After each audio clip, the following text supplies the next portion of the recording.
Llamada a pista, episodio 142. Hola, muy buenas y bienvenidas y bienvenidos a Llamada a pista, el programa, el podcast en el que hablamos de ese desconocido deporte que es la esgrima. Este podcast está pensado por y para ese extraño a la par que especial colectivo de seres humanos que decidimos no dedicarnos ni al fútbol, ni al baloncesto, ni al tenis, ni a ningún otro deporte conocido, y que por el contrario preferimos, en pleno siglo XXI, blandir la espada y enchufarnos a la pista. Hoy estamos aquí, un viernes más, una semana más. Maribel Matei, buenos días. Buenos días, Willy. Has ido un poco con retraso, Maribel. ¿Sí? ¿Estás No. dormida o estabas muteada o...?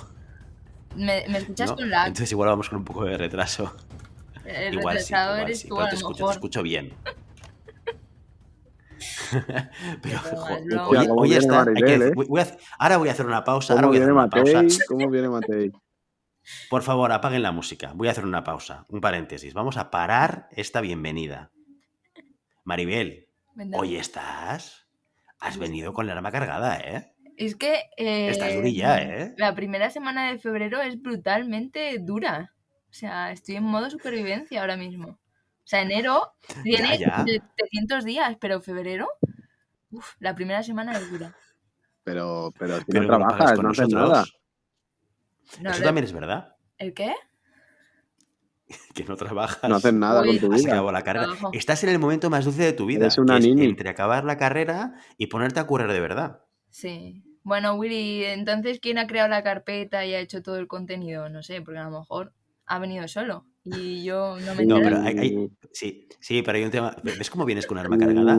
Pero hay un tema muy importante. Cuando hablamos de trabajar, tiene que ver con una actividad que realizas que te retribuyen. Entonces esto no es trabajo. Claro, lo que pasa es que no haga nada, es que soy una pringada. O sea, no recibo dinero de ningún lado. Dilo así, yo gasto tiempo en algo que no me devuelve nada, excepto... Inviertes tiempo. Esto es un trampolín. Llamada a pista es un trampolín. Un trampolín lo sé. hacia un futuro extraordinario como comunicadora, periodista. A partir de pasar por aquí, vas a tocar el cielo. Buenos días, Santiago Godoy. ¿Qué tal? ¿Cómo estás tú? Pues aquí desde el cielo, muy bien. Ahí está la diferencia. Santi bajó a la tierra. Santi bajó a la tierra para hacer este programa, porque ella estaba en el cielo. Yo ya he llegado. Yo ya he hecho todo lo que tenía que hacer en mi vida. Solo me queda escribir un libro. ¿Has plantado un árbol? He plantado un pino. Hostia, vale. Dios mío. Oye, por favor, audiencia, si alguien hace participar de este programa en algún momento, que envíe su currículum, por favor, porque entre la una y el otro, vaya programita que me queda por delante y además hoy vamos cargaditos de información, o sea que... Pero bueno, vamos a avanzar un poco. Aquí el que no me falla nunca y que es partner al lado nuestro, al lado mío en concreto, son los NEPs. Nuestro patrocinador, temporada 3, temporada 4, incansable, está ahí siempre, no nos falla. Como no falla tus puntas, ni en florete ni en sable. Tú sabes perfectamente que si vas a una competición y no quieres que la punta te salte durante la competición, Willy, lo que tienes que hacer es ponerte los... Perdón, en sable no te va a fallar nunca, ¿eh? He dicho florete y sable. Qué bueno, ya qué bueno. Ya te acuerdas de la espada, normal. Exacto. Es que... Efectivamente, sí, estoy también que no estoy. Perdón. Bueno, el sable no lleva tornillos porque no quieren. Porque, oye, un cierto adorno en un momento determinado podría quedar bien. Pero bueno, podríamos decirle a Ricardo que inventara un sable, pero hecho de NEPs. ¿Te imaginas un sable irrompible? Forjado con el material de los NEPs. No, forjado con NEPs. Exacto. O sea, 400 trillones de NEPs formando una hoja. Qué bonito, ¿eh? Sería como una pieza, como la espada de Alfonso X. ¿Sabes? Sería algo para exponer en el Prado o en la Armería Real. A lo mejor matas a alguien, tú, que los NEPs son súper resistentes. ¿Sabes? Le vas a dar en la cabeza y le hunde la cabeza. Con eso. Eso hay que tener cuidado. Si no, si fuese tan buena idea, Ricardo ya lo habría hecho, Santi.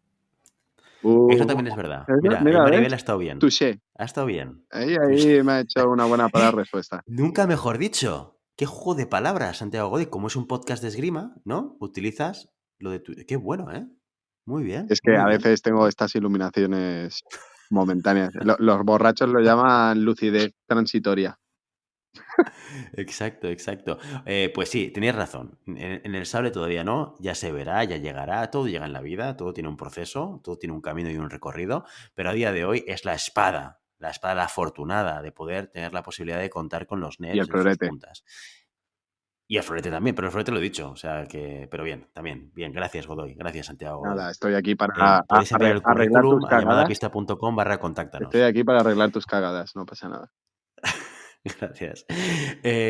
Pues dicho eso, no os olvidéis, si queréis contar con estos tornillos maravillosos, que yo creo que no es que quieras contar o no, es que tienes que ignorar a los tornillos clásicos. Esto tiene que estar fuera de tu caja de material, de tu espacio de arreglo de material, fuera, absolutamente. Esto debería ser expulsado completamente del mundo de la esgrima y deberías tener un cajón lleno de NEPs para tu florete y tu espada.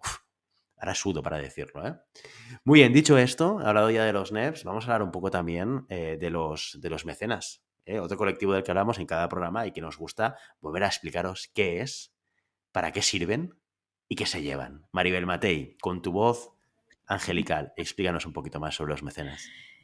Vale, incluso hoy que estoy un poco así a la que salta, os lo explico Pues yo. he tenido dudas, por eso he hecho una pausa. He tenido dudas porque digo, no sé si Ya podría darte hacerlo pie, Santi, que luego porque... no va a hablar nada, pero bueno, como no se ¡Hola! lo sabe... Tranquila, que tú me pides que hable y yo hablo, ya lo sabes. No sé qué es mejor. Touché. No sé qué es mejor. ¿Sabes lo que pasa, Willy? Que yo tengo reservado todo mi cariño para los mecenas, que son esas personas que nos aportan económicamente todos los meses para que podamos hacer nuestros programas y además nuestros proyectos de viajes, de retransmisiones que siempre nos van surgiendo. ¿Qué se lleva esta persona que nos hace una pequeña aportación económica, 5 euros al mes? Pues el primer programa en el que hace esa aportación, nosotros le mencionamos con nombres y apellidos para que esa persona se escuche en el siguiente capítulo y se quede contenta. La segunda cosa es que si nos mandas un audio, te lo publicamos con dudas, sugerencias y las comentamos en el programa. Y por último, también, a pesar de que yo tenga un mal día, siempre voy a poder invitarte a una cerveza, al menos siempre que estés en Madrid. Así que ya sabes, mecenas, cerveza, reconocimiento y un consultorio gratuito. Yo quiero hacer una fe de ratas también a Maribel, porque no es la única persona a la que le debe su cariño y su tiempo. Me suena que hay algún floretista por ahí que empieza por Java y acaba por Dor, que tiene su cariño y todo su tiempo. Pero bueno, eso no vamos a entrar en detalles. Todo mi tiempo no, porque no tengo tiempo. Pero mi cariño sí, ya sabes, Carlos, que en mi corazón siempre. Oh. Y yo me subo a Maribel. Yo también le doy cariño a Carlos Salvador, por supuesto. Pero no es el único o la única esgrimista, ¿eh? La lista podría ser larga, pero también, a ver, a Carlos. ¿Quién no le da cariño a Carlos? Santi Godoy. ¿Tú no le das cariño a Carlos? Yo le doy todo mi cariño a Carlos, pero creo que no es tan bien recibido como otros cariños que recibe por ahí. No me extraña. Hombre, el cariño de Matei siempre va a estar por encima del tuyo y del mío, claro. Juntos o por separado. No sé cómo lo ves, Santiago Godoy. Pero me gustaría decir una cosa con respecto al tema de los mecenas y lo que podemos hacer con las aportaciones que nos dan y las aportaciones de los NEPs. Hablábamos de locuras, ¿no? Y muchas veces tiramos de histórico. Mira lo que hemos hecho, el preolímpico, la cobertura de los Juegos Olímpicos y tal y que cual. Perfecto, genial. Pero hay que explicar algo. Que se avecina una nueva locura de Llamada Pista. Nuevo evento de Llamada Pista y financiado gracias a los mecenas y gracias a los NEPs.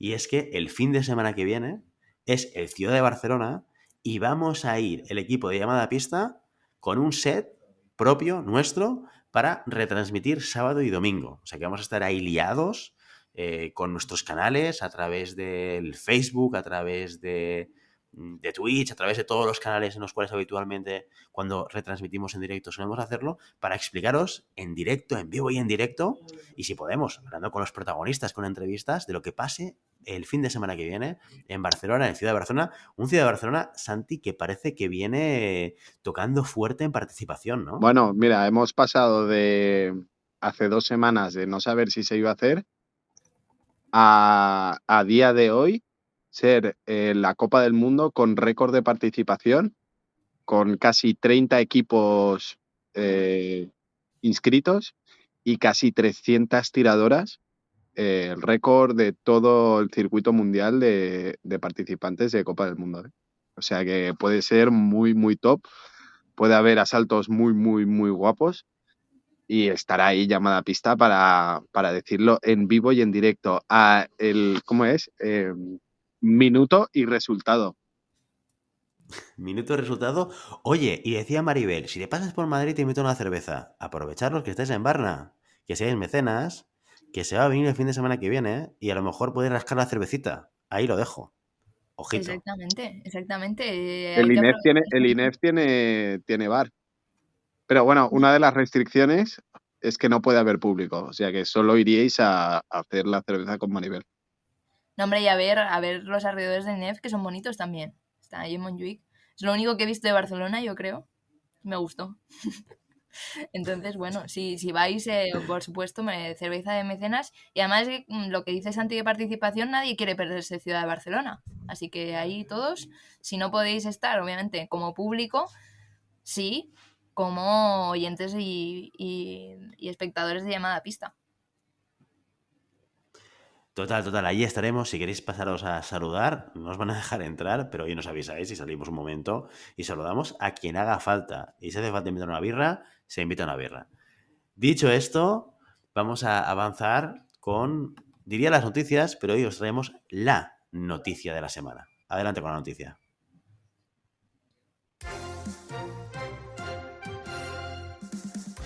Los cadetes saltan a las pistas dentro y fuera de España. La espada M17 lo hizo en Logroño el pasado fin de semana en el último torneo nacional de ranking antes de su campeonato de España, previsto para el 28 y 29 de mayo. En la categoría femenina, Silvia Gómez, del Club de Esgrima Lázaro Cárdenas, se llevó la competición colocándose el líder del ranking. En la masculina, el granadino Rafael Sola sigue imparable, repite el oro que consiguió en Medina del Campo y se consolida como número 1 de la clasificación. Por su parte, el sable tenía una cita con el circuito cadete europeo en Bucarest. España acudió con 8 representantes masculinos y 7 femeninas. La mejor actuación de la expedición desplazada a Rumanía fue la de Rubén Radman, del Club de Esgrima Barajas, que terminó en la 39ª plaza. La tiradora Fabiola Villegas cayó también en 64, escalando la posición número 42. En equipos, las chicas tuvieron mejor desempeño con un 10º lugar, mientras que los chicos se tuvieron que conformar con la 15ª plaza. El periplo internacional continúa este fin de semana, aunque no según el plan.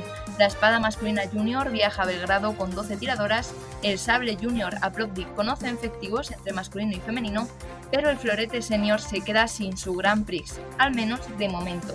La Federación Internacional ha modificado el torneo, aunque aún no ha fijado una fecha en su calendario. Mientras, dentro de España, el florete cadete tirará su último TNR el sábado en Madrid y el sable cadete el domingo en Barcelona. Y hasta aquí las noticias o la noticia de la semana.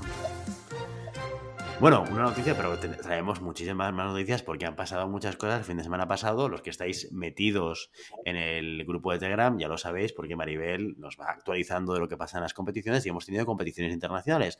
Por eso vamos a dedicar parte del capítulo de hoy a hablar y a explicar qué es lo que sucedió en las competiciones del fin de semana pasado. Vamos a empezar, si os parece, tenemos 2 competiciones importantes. ¿Qué es lo que sucedió? Primero, en Doha. Vamos a irnos a Doha, donde tuvimos el Grand Prix de espada femenina. Pues aquí tuvimos tanto espada femenina como espada masculina y representación también española, llevábamos a tiradores, pero es cierto que dentro de que teníamos representación de prácticamente todos los países, tuvimos menos ausencias, aunque muy sonadas. Sanyo Park, por ejemplo, uno de los grandes reclamos de estas competiciones de espada, Andrea Santarelli, Sergei Vida o Rubén Limardo, que fue baja por COVID, no estuvieron presentes en Doha. A pesar de ello, los 3 primeros del ranking estaban presentes y todos ellos llegaron a 16. Se quedaron por el camino, eso sí, estrellas como Minove o Mans Heinzer, que perdió en 64, ya que él mismo lo decía en Instagram, había sufrido hacía relativamente poco un cuadro complicado de COVID que le está pasando factura en las pistas. A partir de 16 ya lo sabemos que es un tablón mágico y en especial en espada los números ya no cuentan tanto. Lo sufrió Yamada, que cayó ante un sorprendente Aymeric Gali, que se metió en semis derrotando por la mínima a Bardenet, que consigue el francés otro gran resultado, pero se va esta vez sin medalla. También cayeron Reizlin, cayó también Siklosi, ante dos italianos muy jovencitos, Vismara y Diveroli. Y es que incluso sin Santarelli, Italia saca pecho con dos semifinalistas. El primero, como decíamos, Federico Vismara, un italiano de 24 años, número 20 de la FIE, que ya había hecho bronce en Copa del Mundo en 2018. Aunque se libra en ese cuadro de Enrico Garozzo y de Minové, sufre mucho para ganar al suizo Bayard en 16 y derrota contundentemente a Reisling en 8. ¿Con quién se enfrenta en esta semifinal? Pues contra una gran sorpresa del cuadro del tablón, a Aymeric Gali, el francés de 24 años de la generación de Canone, que también viene pisando fuerte, y que es el número 27 de la FIE. Primera medalla internacional para el joven francés, se deshizo de Yamada y de Bardenet, todo un mata gigantes, dando una sorpresa tremenda. En este primer asalto vimos un comienzo rapidísimo, provocado por el italiano y que también fue en su perjuicio desde el principio, buscando precipitadamente cerrar la distancia para tocar al grandísimo tirador, porque es enorme, Gali. Pues lo único que tuvo que hacer el francés ante esta precipitación del italiano fue dejar la punta adelante en el momento en el que el italiano entraba, y de esta forma que suena sencilla pero no lo es, se puso 7-1 en el marcador y había pasado poco más de minuto y medio de la semifinal. El italiano estaba desesperado, incluso dudaba de que su espada estuviese tocando, pero lo cierto es que el francés tenía un gran dominio del tiempo y de la distancia y no se dejó llevar por el ritmo loco que estaba imponiendo el italiano, que fue bajando revoluciones sin dejar de presionar.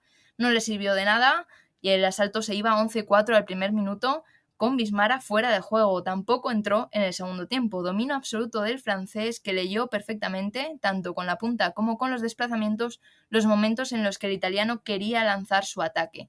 Le llevó donde quería durante todo el combate, que duró poco. Apenas 45 segundos del segundo tiempo le sirvieron para rematar un resultado brutal, 15-6. La otra semifinal estuvo protagonizada también por un francés y por un italiano. En este caso, Yannick Borel, el veterano francés número 5 de la FIE, campeón del mundo en 2018 y 3 veces oro europeo. Con esta, que ya había conseguido al llegar a la semifinal, con este metal suma su medalla número 17. Mientras grandes nombres se descalabraban por el camino, Borel hizo su trabajo silenciosamente hasta tablón de 8, donde dio un golpe encima de la mesa, ganando a Canone la revelación francesa 15-5. Enfrente tenía a un jovencito de 20 años llamado Davide Diveroli, que ya había destacado en categorías inferiores y de hecho lleva años sonando su nombre. De hecho llegó a ser número 1 de ranking junior, pero que consigue su segunda medalla internacional senior después de la plata conseguida en la Copa del Mundo de 2019. En su camino, Diveroli venció en 16 a un gigante como es Ciclosi, después de despachar a su compañero de equipo Chimini. El asalto fue muy parecido al anterior. Teníamos a otra montaña francesa en la pista, que era Borel, y un jovencísimo Diveroli menos desbocado que su compañero, aunque con muchísima movilidad también. Feroz, pero no incontrolado, no impulsivo, como habíamos visto en la otra semifinal. Obligó al francés a entrar en una distancia corta y a mantener un ritmo de piernas bastante alto. Esto no incomodó a Borel, cuidadoso y comedido, que esperaba pacientemente a Diveroli en su final de pista, con la punta siempre delante, como su compañero Gali, y tampoco intentaba no dejarse llevar en esa corta distancia ni entrar en la locura de Diveroli, que no paraba de moverse, porque cuando entraba en ese ritmo, por ejemplo, el tocado 3-5, que es un tocado impresionante para quien haya visto el asalto y quien no, que lo vea, el ímpetu del italiano, cada vez que entraba en ese juego, le pasaba por encima. Después de este pequeño escarmiento, de este tocado, Borel sacó la fineza de punta que tiene para meter tocados a la mano, nada más y nada menos que 3 seguidos, evitando que el tocado se convirtiera en una lucha entre hierros. El francés se iba cada vez más en el marcador y aunque el italiano no le daba pausa, rascando puntos por pura insistencia, no consiguió la remontada. 15-9 para el veterano francés, que hizo relativamente sencillo un asalto que se le podría haber complicado mucho y que merece la pena ver. La verdad es que te deja pegado a la pantalla esta semifinal. Pues finalmente Francia mete a sus 2 tiradores en la final. Es la primera vez que se enfrentaban en competición internacional, seguramente por la diferencia de edad, pero por lo demás muy parecidos, estilos parecidos. Ambos buscaban los ataques largos con flechas, lo que dejaba mucho espacio para los dobles y los contraataques. La única diferencia que pudimos ver un poco más llamativa fue de movilidad y de audacia. Gali con desplazamientos mucho más abriendo y cerrando la distancia, mucho más móvil, para pillar a contrapié a Borel como había conseguido hacer contra Bismara. No le fue tan efectivo, pero sí dejó destellos como esos tocados a la mano que siempre nos parecen tan bonitos y que Borel, eso sí, conseguía devolver. Fue la mitad del tiempo, más o menos en el segundo parcial, 5-4 para el veterano, cuando empezó a romperse esta igualdad que se había mantenido. La presión con la punta de Gall no era suficiente, Borel salía sobre su recogida o bien esperaba a que su compatriota entrara forzando la presión para soltar el tocado a los blancos avanzados. 11-8 para iniciar el tercer tiempo, que dejaba el asalto muy encarrilado, que ahí Borel, que aguantó la presión que le metía a su joven compañero de forma magnífica, se terminó imponiendo 15-10.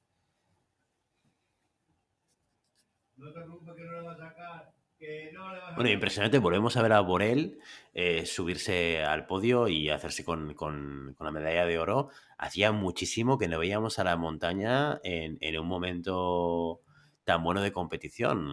Vuelven las viejas glorias a darles buenos resultados. Hay que decir que Doha es la competición fetiche de Borel, ¿no? Porque quiero recordar que la última medalla de oro fue en esta misma competición, cuando Willy lo descubrió, y ahora vuelve, después de un parón, lesiones y demás, vuelve a su mayor nivel en esta competición.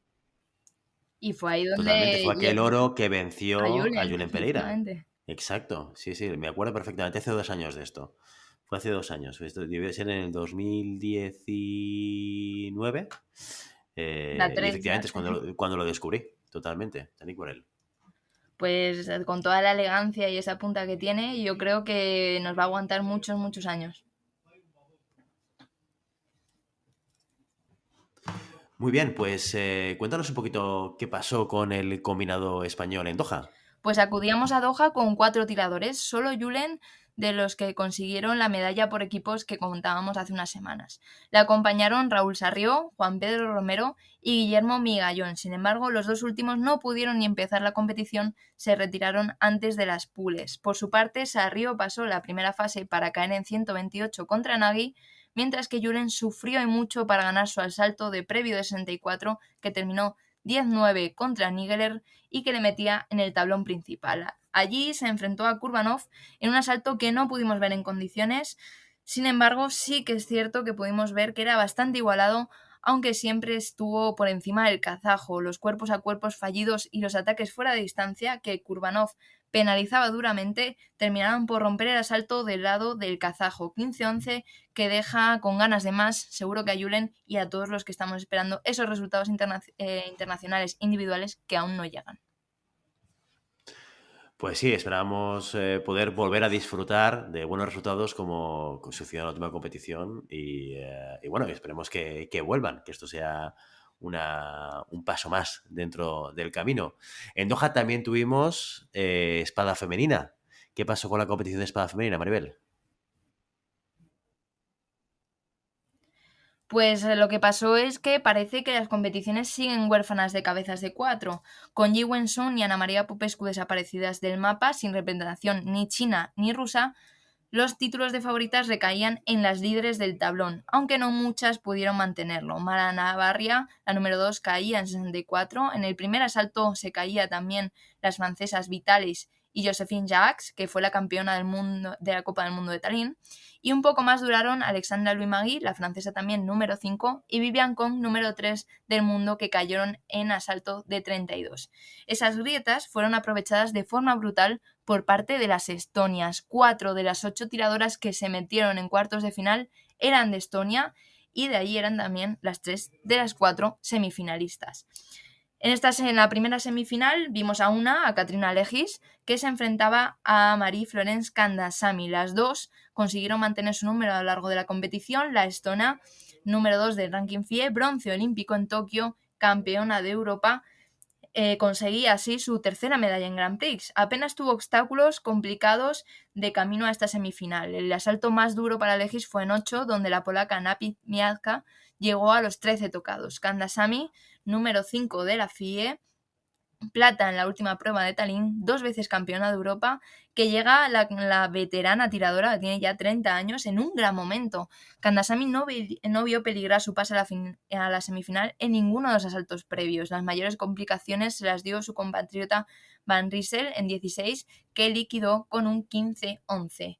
Con 2 tiradoras que se habían desgastado poco a lo largo de la competición, teníamos que ver un asalto igualado, y así fue, a pesar de que el asalto comenzó muy de cara para Legis, que entró con un poco más de activación en la semifinal.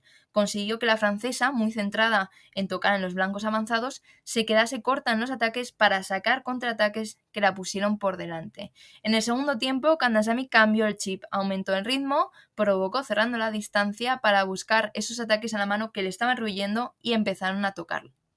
Legis cedió el dominio de la pista y del momento a la francesa, confiando en que podría seguir saliendo esos contraataques que tanto rédito le habían dado, pero Kandasamy metía medio pasito de más enmascarando el fondo para conseguir por primera vez en todo el combate una ventaja en el marcador, 8-7. La semifinal se ponía más y más interesante, Legis conseguía los tocados esperando que fallara la iniciativa de Kandasamy y la francesa los conseguía provocando con la distancia para sacar a reducir su control de la punta.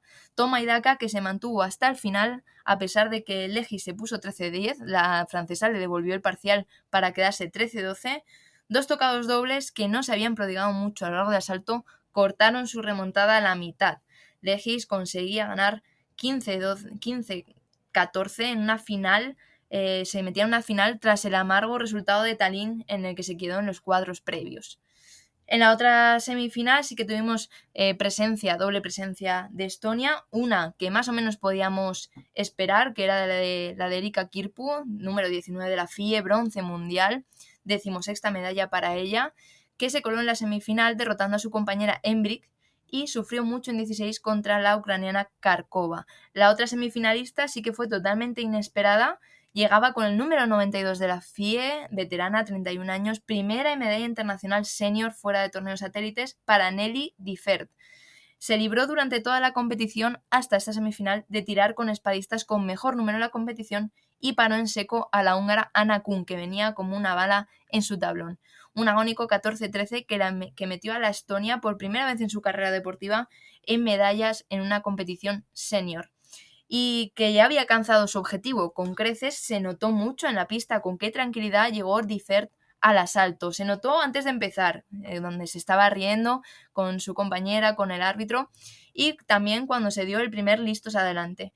Primero, por la paciencia que tuvo ante la movilidad y agilidad de Kirpu, que buscaba continuamente una reacción que no llegó. Tanto es así que hubo pasividad en el primer minuto. También se notaba esta tranquilidad por cómo abre el marcador, tocado al pie, sorprendiendo a una Kirpu que no esperaba un comienzo tan fuerte de su compañera. Estaba disfrutando la veterana de las dos, aunque también le tocó sufrir en un asalto lento. Aunque Differt estaba bien plantada en la pista, Kirpu encontró un hueco en su esgrima. La parada, el pase fue el gran aliado de la medallista mundial, que buscaba provocar a la mano donde su compatriota caía continuamente en la parada. El largo fondo que acompañaba al pase encendía solo la luz de Kirpu, que se puso momentáneamente por encima del marcador. Sin embargo, Differt sumaba sistemáticamente en el cuerpo a cuerpo, donde el hierro que le había hecho perder tantos tocados se tornaba vital. La más joven de la semifinal siguió el plan de juego, provocando la parada, lo que le valió para igualar la semi y mandarla al tocado de oro. El resultado se dirimió en apenas 15 segundos. Differt se la jugó aún teniendo la prioridad y esta vez fue Kirpu la que falló la parada respuesta. La punta de Differt, imperturbable, ya había encendido la luz cuando Kirpu quiso responder. Entraba en las medallas internacionales Differt por la puerta grande con una final en la que se enfrentaba a su compatriota. 2 tiradoras que se conocían de largo y no solo por venir del mismo país. La primera vez que se enfrentaron en competición oficial fue en 2009, cuando no eran juniors, y excepto en un par de torneos satélites, Legis había ganado de forma sistemática a Differt.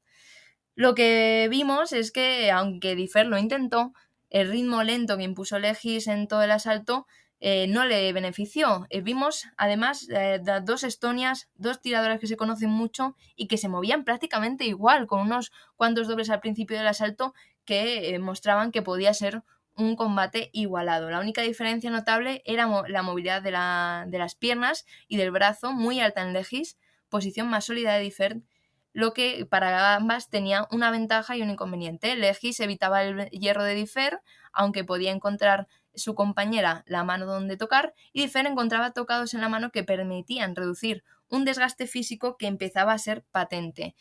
Final igualadísima, como decía, hasta que Legis sacó a pasear su punta, lista para cuando Differt se precipitase buscando el ataque largo. La veterana de las dos no conseguía dominar el hierro de Legis, que mantenía la punta firme y leía las intenciones de su compañera desde lejos. La euforia de la veterana se fue diluyendo y la ventaja en el marcador se agrandó hasta que culminó con un ligero tocado a la mano, 15-11 para Legis, fiesta de Estonia en Doha, que demuestra por qué son el país vigente campeón olímpico. Impresionante lo que ha hecho Estonia. Oye, y Legis, recordemos, la vimos, la pudimos disfrutar y la pudimos conocer en la ciudad de Barcelona en el último que se organizó, donde estuvimos ahí colaborando con la Liga Sports y retransmitiendo allí en directo, y fue Legis la que se hizo con el oro en aquella competición. Así que yo creo que la tenemos muy en mente porque pudimos verla en vivo y en directo allí. A ver cómo llegan las estonias a la ciudad de Barcelona, que no sé si lo he dicho, que estaremos el fin de semana en la ciudad de Barcelona, así que si queréis venir a disfrutar, no podréis venir, porque está cerrado al público. Pero bueno, que si queréis disfrutar igualmente de Ciudad de Barcelona, lo podréis hacer a través de nuestros canales, en el Twitch, en el Facebook, en YouTube. Estaremos en todos lados, con nuestras cámaras, filmando y retransmitiendo en directo desde Llamada a Pista, desde Ciudad de Barcelona. Dicho esto, explícanos un poquito más en la competición de hoja de espada femenina, ¿qué pasó con las españolas? Pues como es habitual, cuando no hay competición por equipos, no solemos llevar a todas las tiradoras de la selección. España acudía únicamente con 2 tiradoras, Sara Fernández y Macarena Centenera. Y como también se está haciendo habitual, ninguna de las representantes alcanzó el tablón principal. Ambas, con 3 victorias y 3 derrotas en la pool, se enchufaron en los asaltos preliminares. En esta ocasión, con ganar un asalto se metían en el segundo día, pero esa victoria no llegó por ninguna de las partes. Sara Fernández caía 15-11 contra la suiza Virginia Romeo, mientras que Centenera se quedó a un tocado con un 15-14 contra la francesa Sersot de llegar a 64. Nuevo resultado algo flojo de la espada femenina española, que aún tiene citas por delante para redimirse. Bueno, pues dejamos Doha, vamos a coger el avión, nos vamos a ir a Bulgaria, a una ciudad. Santiago Godoy, tú que eres un tío internacional, ¿cómo se pronuncia esto? ¿Plovdiv? Albacete. No, Plovdiv. Albacete. Plovdiv. Es el Albacete de Bulgaria. Plovdiv. El Albacete de Bulgaria. Pues cogemos el avión, nos vamos a Bulgaria, al Albacete de Bulgaria, a ver y escuchar qué pasó con el sable femenino. Pues lo que pasa con el sable femenino, aparte de que ha tenido 2 competiciones en 2 semanas, algo bastante inaudito, es que sus bajas, en vez de reducirse, aumentan debido a la situación sanitaria. Las mujeres que llevan tiempo desaparecidas se le unía en esta ocasión Teodora Guntura, la griega que lleva una temporada meteórica, no pudo defender en Bulgaria un nuevo podio. Su compañera de espina Georgidou no pudo mantener el pabellón de Grecia alto tampoco. Fue la única de las cabezas de cuadro que cayó en los primeros tablones, concretamente en 64. El resto de grandes nombres se mantuvo prácticamente intacto hasta 8. Esto nos dejó asaltos realmente interesantes, no tanto por el resultado, ya que no hubo esos 15-14 que nos encantan, que nos emocionan, sino por la oportunidad de ver a buenas competidoras y una magnífica esgrima. El gran sentido del tiempo de Gregorio, que se impuso a la flexibilidad de Puché, la habilidosa mano de Basta, que sacó de quicio a la velocidad de Mura, o el recitar de acciones de Brunet ante la envergadura de Shebeleva. Todo eso en 8. La única gran remontada que vimos en ese tablón la protagonizó la tapada de la competición. La francesa Marina Bonsabadi dio la vuelta a un 9-2 en contra ante la rusa Olga Nikitina. Y así, de esta forma, con esta remontada, se metió en la semifinal donde la esperaba un hueso duro. Manon Brunet, la francesa, ya la conocemos de tantísimas veces que la hemos nombrado, pero lo cierto es que hacían bastante tiempo que no tenía una medalla individual desde Tokio. No había conseguido en estas competiciones que hemos ido comentando estos últimos meses, pues esa medalla individual. Cerca estuvo, es cierto, de quedarse por el camino. En 16 le costó mucho sobrepasar a Chiara Mormile. Enfrente, como decíamos, la sorpresa de la competición, la francesa Bonsabadi, de 24 años, primera medalla internacional senior de esta hasta ahora prácticamente desconocida, se aprovechó el hueco que había dejado Jordi Du, aunque a pesar de ese alivio tuvo que ganar a Gabriela Page, la canadiense, y a Olga Nikitina. Nada fácil, a pesar de esa caída de la griega en los tablones bajos. Lo cierto es que el asalto fue un poco como a cámara lenta. No sabemos si es porque Brunet se lo tomó con mucha calma al ver su rival o que Bonzabadi pues estaba ya un poco muerta después de la competición. Como contenidas o indecisas, los primeros tocados llevaban más mano que piernas. La primera en subir un pelín el ritmo fue la francesa, que consiguió, era más joven de las francesas, mejor dicho, que consiguió mover a Brunet del centro para terminar con ataques largos. Pero cuando se puso 4-3 por delante, la medallista olímpica decidió que se terminaba el asalto y metió la marcha necesaria para pasar por encima de su compatriota. Dominando el tiempo en el centro, no dejó tocar más a su compañera y se fue 8-4 al minuto. La novata en medallas no dejó de luchar cuando salía del centro tanto para adelante como para atrás, donde dejó una pasada de contraataque. Parecía que podía conseguir esa remontada. Sin embargo, Brunet no le dejó espacio. Tras el 9-10 se cansó y decidió terminar por la vía rápida con 5 ataques consecutivos y muy contundentes. Brunet ya estaba en la final, le esperaba su rival, y esa iba a salir de la segunda semifinal entre Ana Basta, la tiradora de Azerbaiyán, FIE número 17, primera medalla internacional para ella fuera de satélites y fuera del Preolímpico de Madrid, donde se consiguió clasificar a Tokio, y enfrente Rosella Gregorio, la veterana italiana, que consigue su segunda medalla en lo que llevamos de año y de semana, porque ya lo consiguió en la pasada competición. Con esta suma su metal número 12. Y, de hecho, quería sumar más. Tenía ganas Gregorio de pasar a la final, se notaba en cada tocado que gritaba como si fuera una victoria, y no era para menos. Empezó poniéndose por delante Basta, que optó en este asalto por dejar la parada respuesta que tanto había utilizado a lo largo de la competición y apostar por el corto respuesta. La italiana sí que utilizó el hierro y de forma muy acertada para ponerse por delante primero y para igualar después de que la azerbaiyana ganase terreno en el centro de la pista. Igualdad máxima que se quebró por pequeños detalles, que la italiana dudara un poco al terminar el ataque o que tirara la línea que justo estaba cerrando Basta.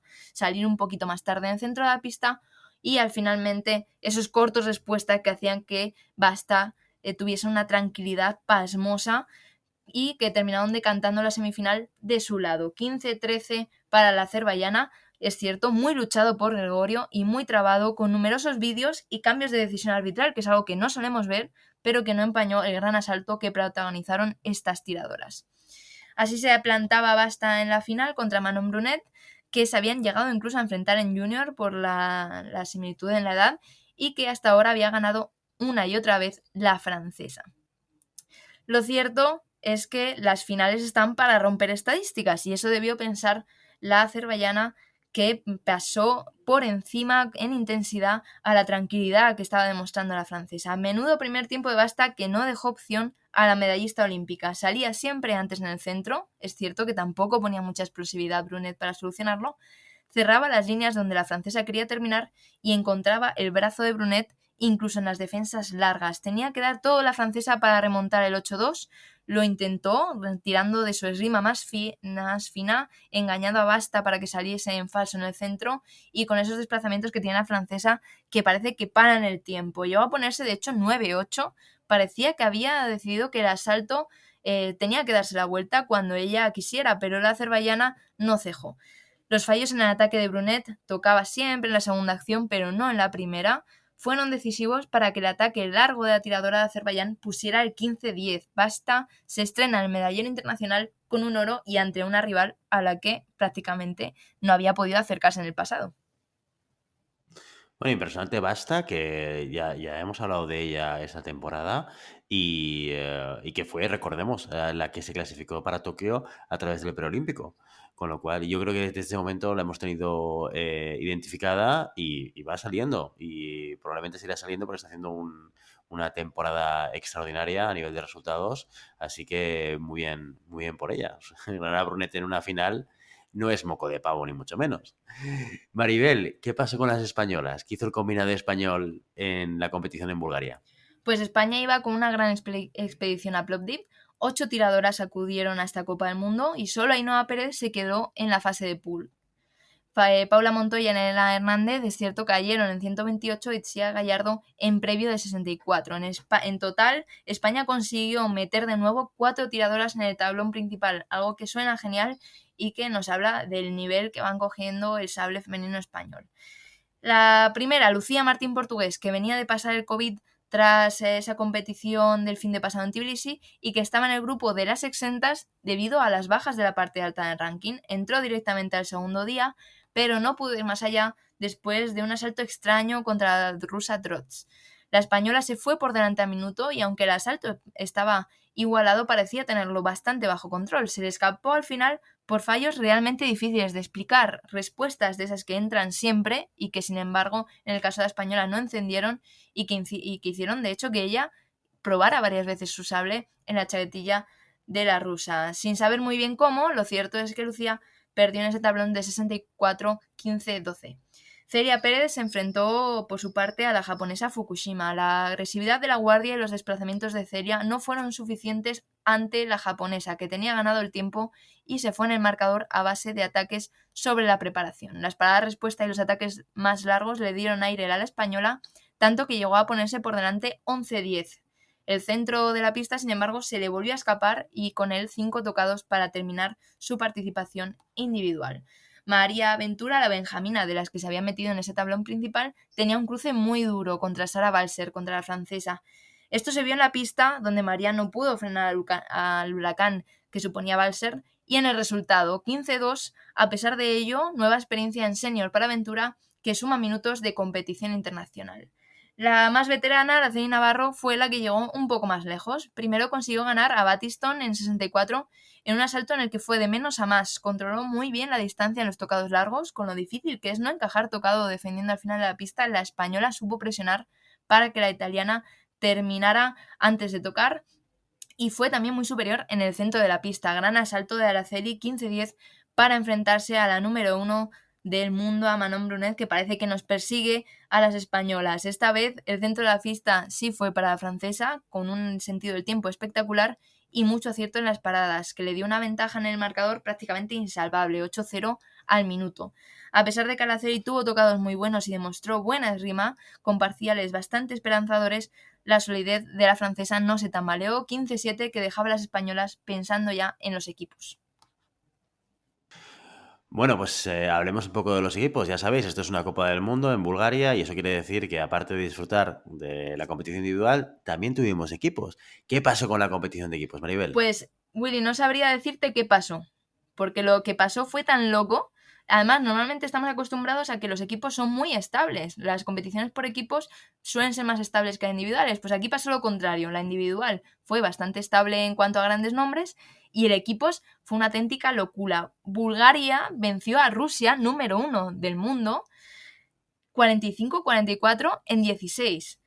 Y también luego ganó Bulgaria, que llegaba del número 16 del mundo, Alemania para meterse en semifinales. Azerbaiyán dio otro petardazo ganando primero a Estados Unidos, luego a Hungría y por último a Bulgaria, consolidando su gran resultado individual que había conseguido Basta y metiéndose Azerbaiyán en la final. Turquía, número 11 del torneo, se cargó a Japón en 16 y estuvo a punto de dar el susto contra Italia. Un solo tocado, 45-44, separó a las turcas de desbaratar del todo la competición.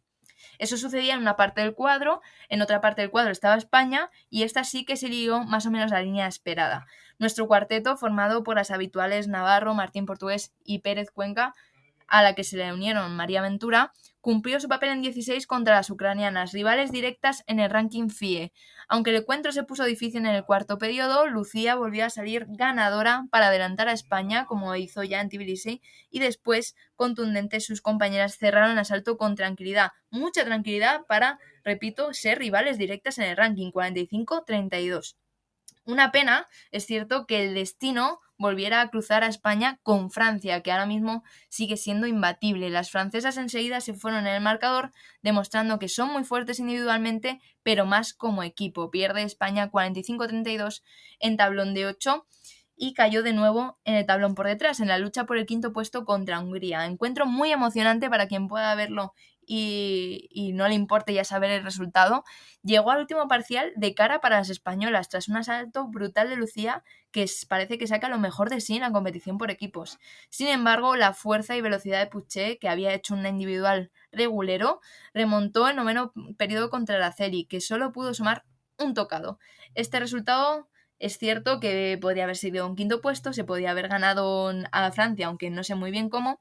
Lo único que demuestra este resultado no es solo que España pueda hacer frente a selecciones históricamente superiores en el sable en general y en el sable femenino, sino que los logros por equipos han llegado para quedarse. Nuestra selección se mantiene entre las 8 primeras, lo que es una grandísima noticia y lo que adelanta a lo que puede ser una medalla muy pronto.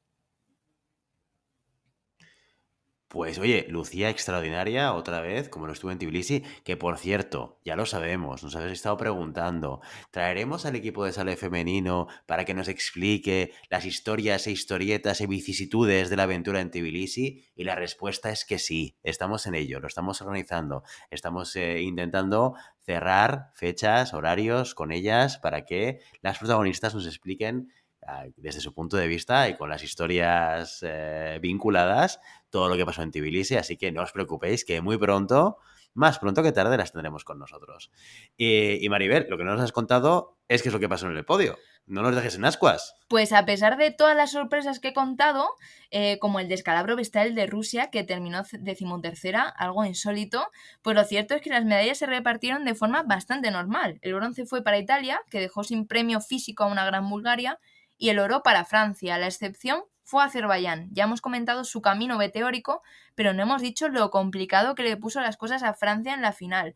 Tuvo que dar un golpe en la mesa espectacular Brunet porque iban perdiendo 15-25.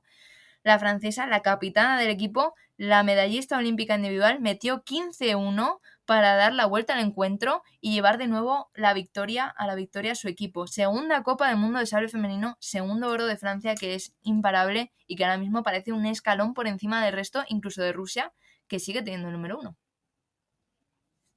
Pues ahí está Francia imbatible. Bueno, esperemos que no nos vuelva a tocar un cruce con ellos. Es que por lo menos hasta la final. Tenemos muy mala suerte. Exactamente, tendría que tocarnos en la final, pero antes no. Y eso es porque los cruces, no sé, ya no lo explicarán las sablistas, pero no entiendo muy bien. España con Ucrania se llevan una posición en el FIE y sin embargo en la competición tenían posiciones bastante separadas. No sé si es que se sortean los dos números, pero si se sortean los números. Tenemos una mala suerte bestial. O sea, si nos hubiese tocado el otro tablón, podíamos haber dado un petardazo muy grande. En Copa del Mundo por equipos, las 4 primeras mantienen número y a partir de la quinta se sortean de 2 en 2 la posición dentro de la competición. Pues eso es lo que me imaginaba yo, pero la verdad es que podían darnos un poco más de suerte esos sorteos, porque al final siempre nos cruzamos con Francia. Ahora mismo es un rival imbatible, pero no para España, para yo creo todas las selecciones. Y, por ejemplo, un Rusia ahora mismo yo creo que se puede ganar, a Ucrania la hemos ganado, a Hungría, a pesar de ese resultado por el 4º y 5º puesto, se la puede ganar también. Yo veo a España ganando a todos excepto a Francia y nos toca sistemáticamente Francia o en semifinales o en 8. Esto no puede ser.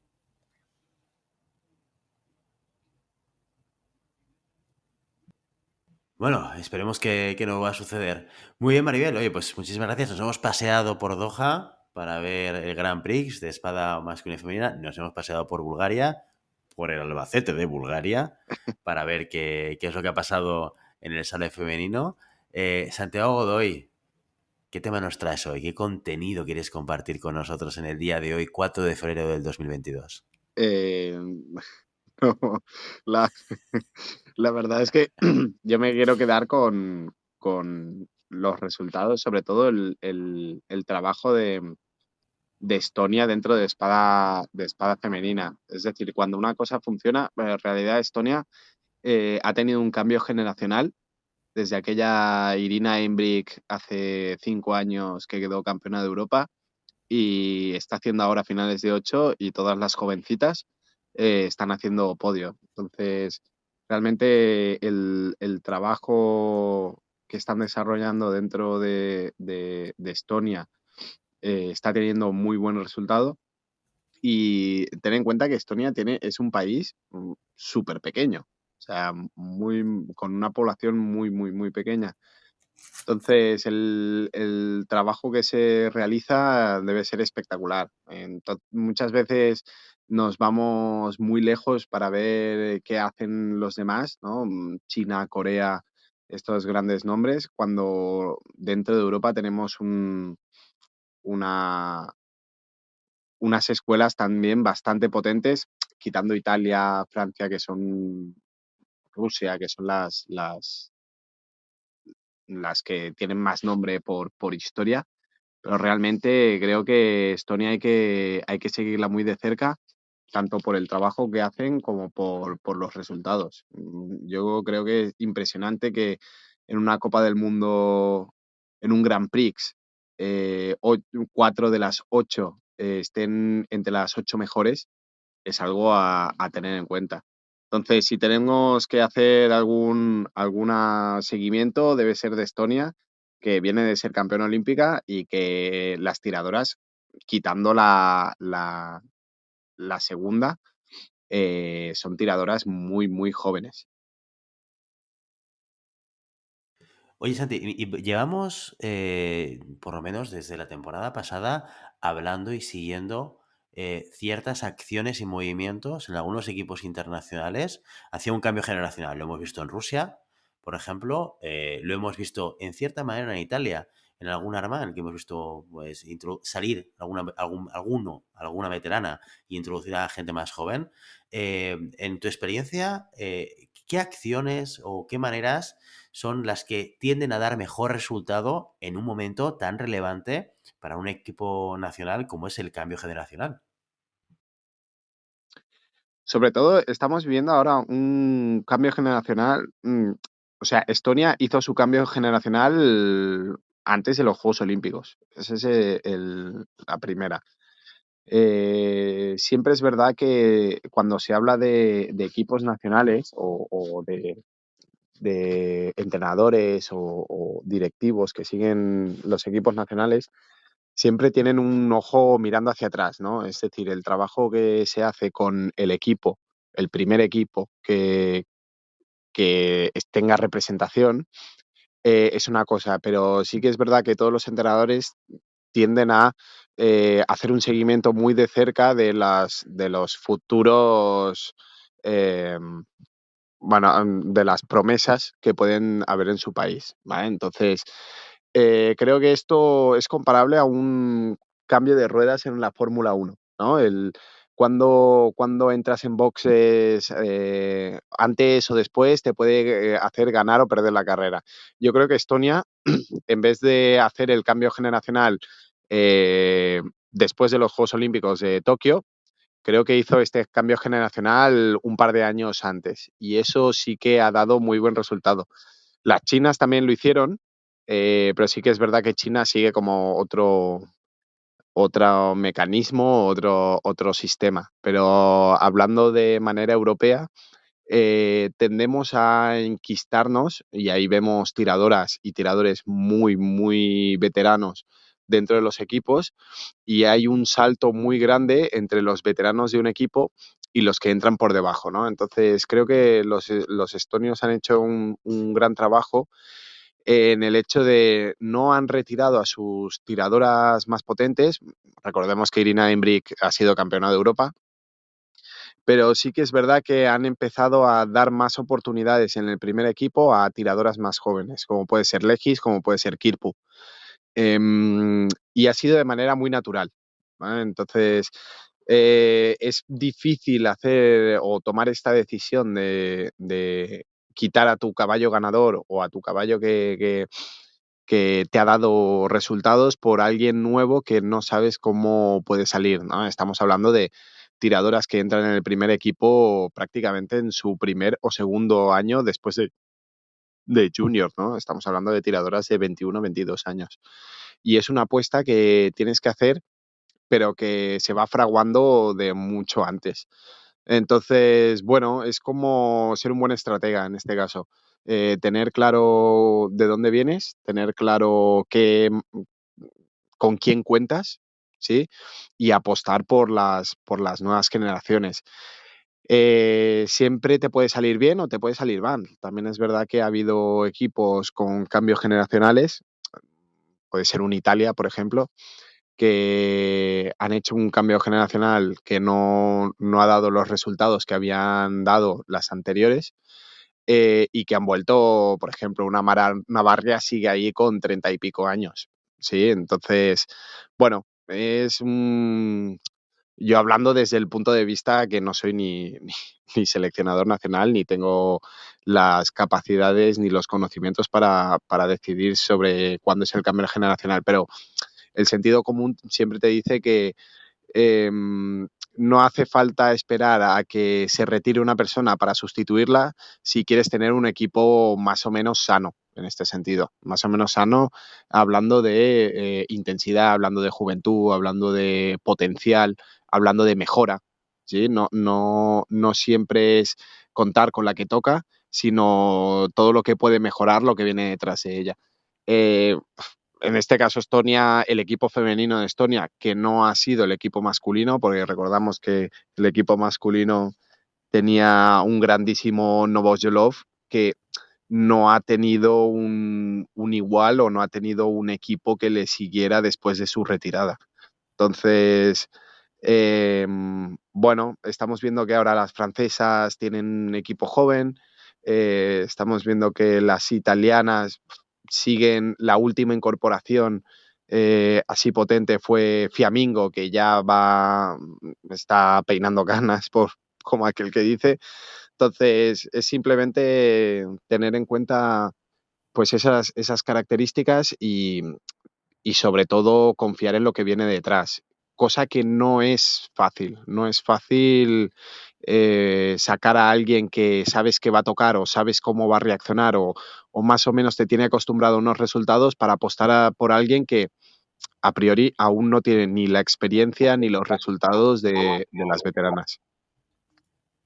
Y también hay que decir que no siempre sale bien o que necesita un tiempo de aclimatación, por lo menos. Estábamos viendo a Rusia en sable, que viene de hacer oro y plata en los Juegos Olímpicos individual, pero que sin esas dos tiradoras se está hundiendo. O sea, 13º puesto para Rusia, perdiendo frente a Bulgaria en una Copa del Mundo, pues es que el equipo se está aclimatando o no está funcionando todo lo bien que pudiera. En florete, por ejemplo, Italia tuvo momentos turbulentos antes de esos Juegos Olímpicos, ahora parece que incluso con las nuevas incorporaciones le está saliendo bien, y el equipo masculino también ha sacado a Casara y el otro día gana el oro por equipos con más chavales. Rusia ha reestructurado todos sus equipos, yo creo, a partir de esa sentencia contra el dopaje de Estado. Hubo mucho movimiento, no sabemos por qué, no voy a acusar a nadie de nada, pero hubo mucho movimiento, muchos tiradores salieron de escena y parece que, bueno, que poco a poco, por ejemplo, el florete masculino no le está saliendo mal, a pesar de que la media edad del equipo está en los 23 años.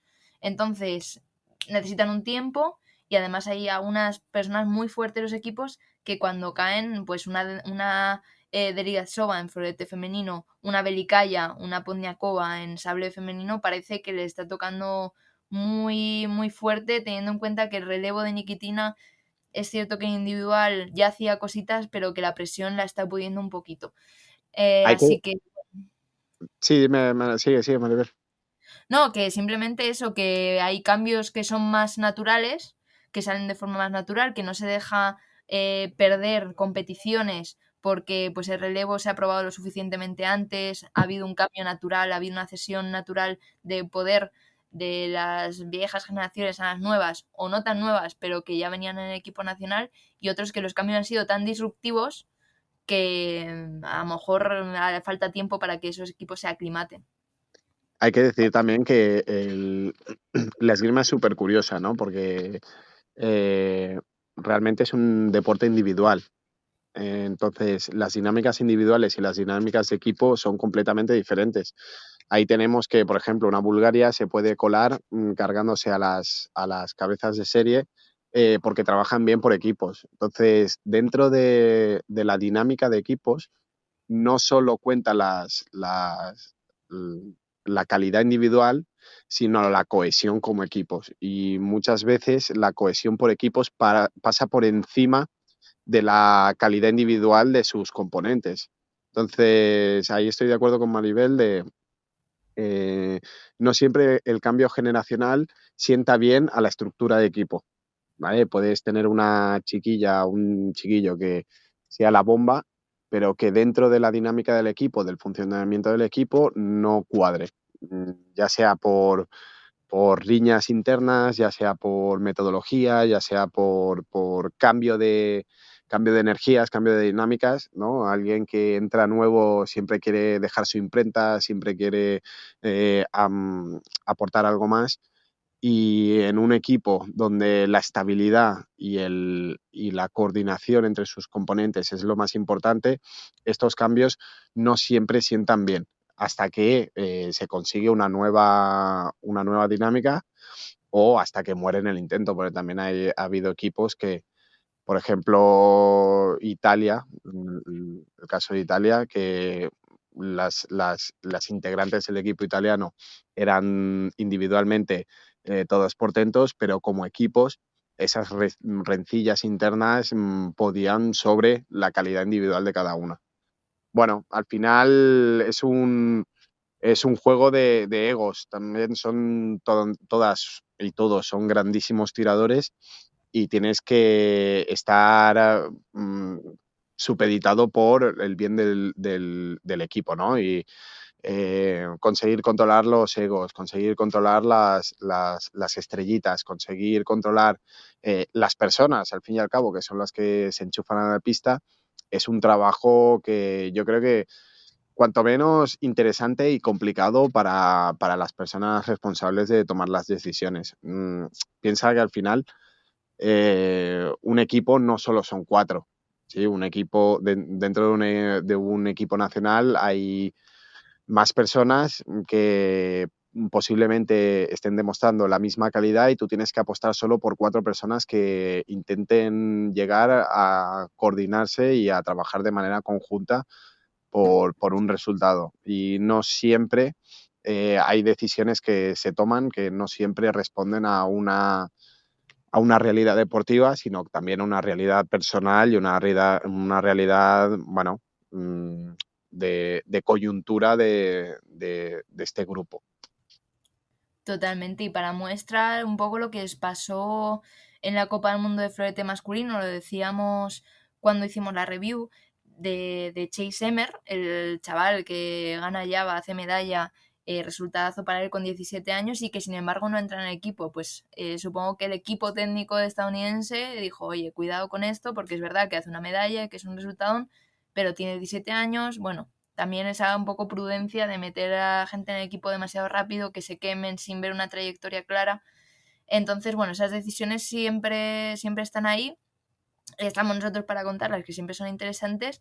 Y además lo que decía Santi de la cohesión de equipo, yo creo que se ve también muy claro en el ejemplo español del de sable femenino, ¿no? Resultados individuales buenos sin tampoco destacar muchísimo, no tenemos a una tiradora cerca de medallas, alguna vez han hecho 16 y son buenos resultados, pero como equipo son tan sólidas. Verdaderamente, si alguien vio el asalto de España a Ucrania, es que son muy sólidas por equipos.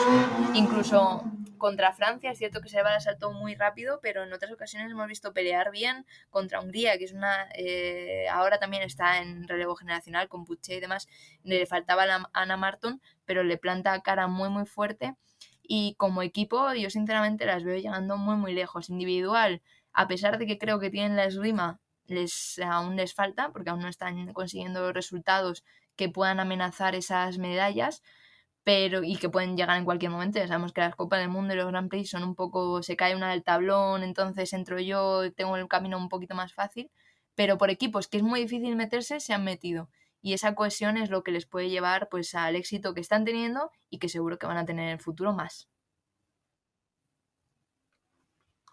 Y ahora la pregunta del millón. Os voy a hacer una pregunta y mojaros. Y ya sé que va a ser difícil, que va a depender de muchos factores, tiqui-tiqui, taca-taca, pero venga, va, mojaros en la pregunta que os voy a hacer ahora. Si fueseis seleccionadores nacionales de un combinado cualquiera, no vamos a entrar ya a hablar de alguno concreto, cualquiera, y tuvieseis que planificar un cambio generacional, ¿tenderíais más a hacer un cambio constante, continuado, pero rápido?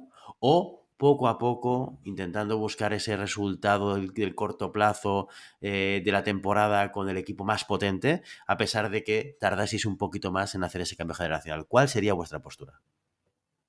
Yo siempre el progresivo. O sea, creo que una dinámica no se puede jubilar a la experiencia, porque la experiencia es un grado y más en equipos. Sobre todo, por ejemplo, el ejemplo del combinado de espada masculina, ¿no? Un Julen Pereira, por más que deje de hacer resultados, por más que tal, el ser el capitán de equipo, el ser el que lleva la batuta, es un perfil o es un rol que no puedes encontrarlo así como así. Entonces, sí que es verdad que no estamos hablando solo de formación esgrimística, sino de formación de dinámica de grupo. Entonces, dentro de la dinámica de grupo sí que es verdad que hay un salto muy grande, y siempre lo he pensado, hay un salto muy grande entre la etapa junior y la etapa absoluto. O sea, ahora se ha intentado más o menos relativizar con la categoría sub-23 que no acaba de despegar, pero sí que es verdad que con 20 años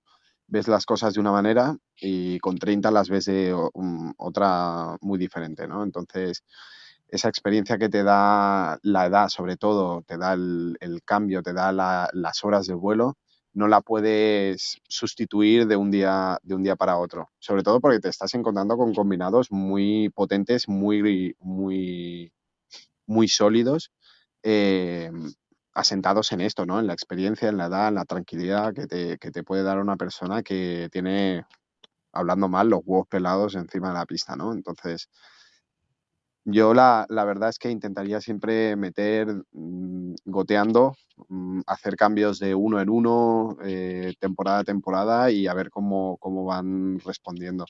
Sabiendo que no te mojas demasiado, no tendrás un cambio drástico como tú has dicho, pero sí que es verdad que la formación en este tipo de competiciones y en este tipo de experiencias será mucho más pausada y calará más en el funcionamiento del equipo. Al final el equipo es una dinámica que tú creas, ¿no? Que el entrenador crea, además de las personas que están dentro. Pero sí que es verdad que tú puedes poco a poco reeducar a la gente a que trabaje de una manera, o decir, oye, conseguir la mejor manera de trabajar vosotros y ya veremos lo que hacemos. A tema de planificación, el tener que estar cambiando tú constantemente por nuevos elementos dentro del equipo es más complejo que reeducar persona a persona que entra para que trabaje de una manera determinada, y que, bueno, estamos hablando de equipos que realmente ya tocan, ¿no? Entonces, cosas que ya sabes que funcionan, dinámicas que sabes que te benefician, metodologías de trabajo que sabes que tú puedes dominar, sobre todo como entrenador, tú puedes dominar una metodología de trabajo y llevarla adelante, y es mucho más progresivo, pero como tú has dicho, es mucho más lento. A ver, yo estoy de acuerdo con Santi. Es verdad que, como decías, Willy, depende de muchísimas cosas. Entre ellas que las veteranas o veteranos del equipo quieran continuar. Entonces, eso depende mucho de decisiones individuales, también depende de la oportunidad, depende de los objetivos que tengas, del plazo que manejes, pues eso, de la prisa o de la menos prisa que tengas, pero yo siempre creo que es mejor y yo creo que habría bastante consenso en eso, en el progresivo, de poco a poco meter personas más jóvenes que vayan destacando, que sean móviles. Por ejemplo, en Italia ahora está Favaretto, pero puede meter a otra persona, y está ahí Cipresa también. O sea, al final, sobre todo para países que tienen tantísima cantidad de gente potente individualmente, que es verdad que no todas te consiguen medalla, pero que todas se meten en tablón principal, que se meten en 16 y demás. En lo progresivo yo creo que es lo más acertado. Y de hecho yo estoy convencida de que si en Rusia, que a lo mejor es el equipo, los equipos de todas las armas que más modificaciones ha habido. Por ejemplo, en sable femenino tienen un equipo y llega ahora Velikaya o llega Pondiakova, campeona olímpica, y vuelve a tirar, esa persona está en el equipo. O sea, por muy cambio disruptivo que hayan querido hacer, seguramente sea por decisiones que no maneja el cuerpo técnico, hace lo que puede con lo que tiene y no tiene mal equipo, eso es verdad, pero que si fuese por ello seguramente pues Pondiakova o Velikaya seguirían estando en el equipo y podrían ir metiendo pues algo a Nikitina, igual que hicieron antes de los Juegos Olímpicos, que el cambio no fue tan grande, estaba Nikitina de tercera y las grandes de primera y de segunda. Entonces lo progresivo, ya no solo por la experiencia, sino por la solidez que te da el equipo de llevar tantísimos años trabajando juntos. Ya no es solo la experiencia en la pista de me pongo y sé cuál es la presión de cerrar, sé cuál es la presión del penúltimo asalto, de tal, sino la solidez del equipo que lleva años. Entonces hay algunos que salen mejor, por ejemplo, el florete masculino de Rusia son todos chavales de 21-22, pero es que a lo mejor ya tienen una base de equipo previa, ya han trabajado como equipo antes, ahora funciona bien, no se ha notado tampoco excesivamente el cambio, pero digamos porque venían en paquete, y te han salido los 3 buenos, los 4 buenos. Eso es raro. Es cierto que Rusia a lo mejor se lo puede permitir, Italia a lo mejor se lo podría permitir, pero siempre ha sido muy, muy conservadora con los cambios. De hecho, Casara el otro día fue la primera vez que salía del equipo en mogollón de tiempo. Y meten a Marín y demás, que vienen fuerte por detrás, pero que si Casara vuelve a estar a nivel, seguirá estando ahí porque es incombustible. O Garozzo individualmente hasta los Juegos Olímpicos, entre Juegos Olímpicos y Juegos Olímpicos tampoco había hecho unos resultados como Focconi, sin embargo sigue cerrando el equipo porque son conservadores en esa forma y lo hace de forma estupenda también Garozzo. Entonces yo creo que lo progresivo es lo óptimo y seguramente muchos equipos lo piensen, no es muchas veces la opción que se puede tener pues por decisiones personales. Por ejemplo, en florete femenino, que no esté Rigo, ¿es una decisión técnica o es una decisión suya? Pues son cosas con las que tienes que manejar, hay veces que no te queda más remedio y que salga lo mejor posible, pero yo creo que todos en general optarían por un modelo progresivo en el que las buenas, fuertes, veteranas estuviesen y enseñasen a las de atrás para que luego las de atrás pudiesen tomar su lugar. Muy bien, pues con estas opiniones nos vamos a marchar hoy. Oye, y lanzamos la pregunta a nuestra audiencia, a nuestros oyentes y al grupo de Telegram también, si quieren participar, si escucháis el programa, si os interesa participar y dar vuestra opinión sobre qué haríais si fueses un seleccionador nacional de un equipo cualquiera con el cambio generacional. Oye, trasladamos el debate también al grupo de Telegram. Mientras tanto, hasta aquí nuestro episodio de hoy. Como siempre, queremos invitaros a que os pongáis en contacto con nosotros, nos deis vuestra opinión y nos digáis si queréis que hablemos de algún tema concreto o si tenéis alguna pregunta. Lo podéis hacer a través de la página web en llamadapista.com/contacto o a través de las redes sociales. Estamos en Facebook, estamos en Instagram y estamos en Telegram. Y si el contenido de este podcast te gusta, no te olvides suscribirte, compartir este episodio en cualquier red social, darnos 5 estrellas en iTunes y comentar lo que quieras, tanto en iVoox como en Spotify. Muchas gracias por todo, por tu tiempo, por tu atención y por tu interés en este maravilloso deporte que es la esgrima. Nos escuchamos la semana que viene y nos vemos en la ciudad de Barcelona. Hasta entonces. Adiós. Adiós.